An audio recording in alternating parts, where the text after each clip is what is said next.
بنگلہ دیش کے عام انتخابات 2026 میں بنگلہ دیش نیشنلسٹ پارٹی کی تاریخی کامیابی اور 2/3 اکثریت حاصل کرنے پر صدر مملکت آصف علی زرداری اور وزیر اعظم شہباز شریف نے طارق رحمان کو مبارکباد دی۔ صدر زرداری نے انتخابات کے کامیاب انعقاد کو سراہتے ہوئے امید ظاہر کی کہ ڈھاکہ کا نیا سیاسی ماحول جنوبی ایشیا میں باہمی احترام اور استحکام کو فروغ دے گا، جبکہ پاکستان نئی حکومت کے ساتھ دفاع، تجارت اور ثقافت میں تعاون کا خواہاں ہے۔ وزیر اعظم شہباز شریف نے اپنے تہنیتی پیغام میں برادرانہ تعلقات کی مضبوطی پر زور دیتے ہوئے کہا کہ دونوں ممالک مل کر خطے میں امن اور ترقی کے اہداف حاصل کریں گے۔ غیر حتمی نتائج کے مطابق BNP اتحاد نے 299 میں سے 209 نشستیں حاصل کر لی ہیں، جبکہ جماعت اسلامی 68 نشستوں کے ساتھ دوسری بڑی جماعت بن کر ابھری ہے۔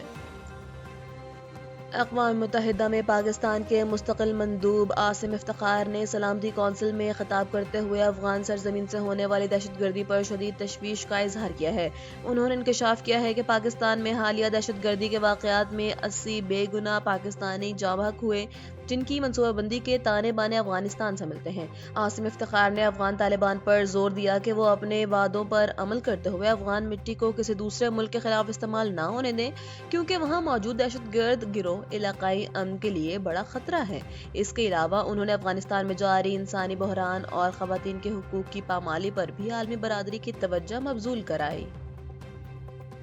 سابق رکن پنجاب اسمبلی اور عوام پاکستان پارٹی کے سینئر رہنما سید زعیم حسین قادری لاہور میں انتقال کر گئے ہیں۔ خاندانی ذرائع کے مطابق وہ عارض قلب کے باعث گزشتہ 3 روز سے ڈیفنس کے ایک نجی ہسپتال میں زیر علاج تھے، جہاں آج صبح 4 بجے وہ خالق حقیقی سے جا ملے۔ زعیم قادری طویل عرصے تک مسلم لیگ نون سے وابستہ رہے اور پنجاب اسمبلی کے رکن کے علاوہ وہ صوبائی وزیر اور ترجمان کے طور پر بھی خدمات انجام دیتے رہے۔ ان کے انتقال پر سیاسی و سماجی حلقوں میں رنج و غم کا اظہار کیا جا رہا ہے۔ مرحوم کی نماز جنازہ آج شام نماز مغرب کے بعد لاہور کے علاقے لارنس روڈ پر ادا کی جائے گی، جس میں اہم سیاسی شخصیات کی شرکت متوقع ہے۔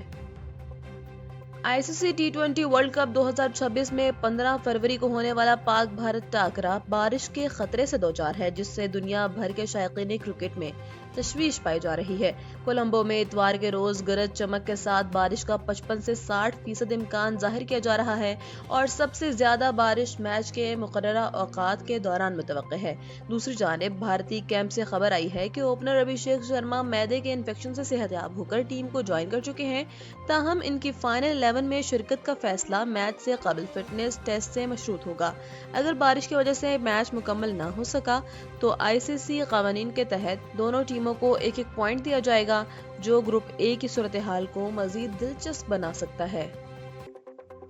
بنگلہ دیش کے 13ویں پارلیمانی انتخابات کے دلچسپ نتائج آنا شروع ہو گئے ہیں، جہاں اب تک 165 نشستوں کے غیر سرکاری نتائج کے مطابق بنگلہ دیش نیشنلسٹ پارٹی اور اس کے اتحادی 127 نشستوں کے ساتھ واضح برتری حاصل کیے ہوئے ہیں،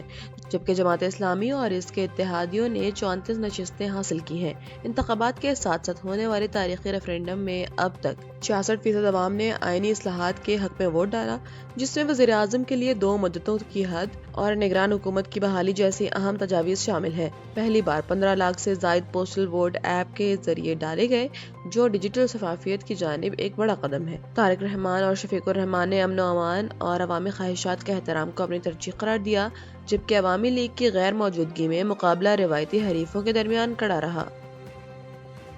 امریکی صدر ڈونلڈ ٹرمپ نے ایک بار پھر عالمی سیاست میں ہلچل پیدا کرتے ہوئے دعویٰ کیا کہ ایران کے ساتھ 1 ماہ کے اندر نیا معاہدہ ممکن ہے،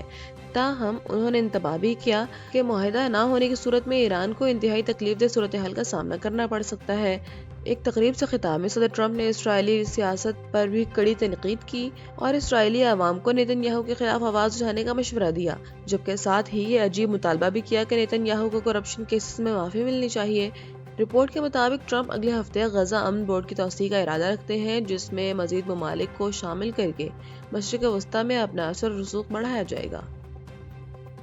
وزیر اعلیٰ پنجاب مریم نواز نے میاں والی میں ایک بڑے عوامی جلسے سے خطاب کرتے ہوئے بانی PTI پر کڑی تنقید کی اور کہا کہ جس شخص نے 4 سال پنجاب اور پاکستان پر حکومت کی، وہ اپنے ہی آبائی ضلع میاں والی میں ترقی کے آثار چھوڑنے میں ناکام رہا۔ انہوں نے عوام کو خبردار کیا کہ اس بار کسی فراڈ کو ووٹ نہ دیں اور کارکردگی کی بنیاد پر فیصلہ کرے۔ مریم نواز نے میاں والی کے لیے اربوں روپے کے ترقیاتی پیکج کا اعلان کرتے ہوئے میڈیکل، لاء اور ایگریکلچرل کالجز کے قیام سمیت DHQ اسپتال کو ٹیچنگ اسپتال کا درجہ دینے کا وعدہ کیا۔ ان کا کہنا تھا کہ نون لیگ کی سیاست خدمت پر مبنی ہے اور وہ میاں والی کو بھی لاہور کی طرح جدید سہولیات سے آراستہ کریں گی، کیونکہ یہ ضلع ان کے دل کے بہت قریب ہے۔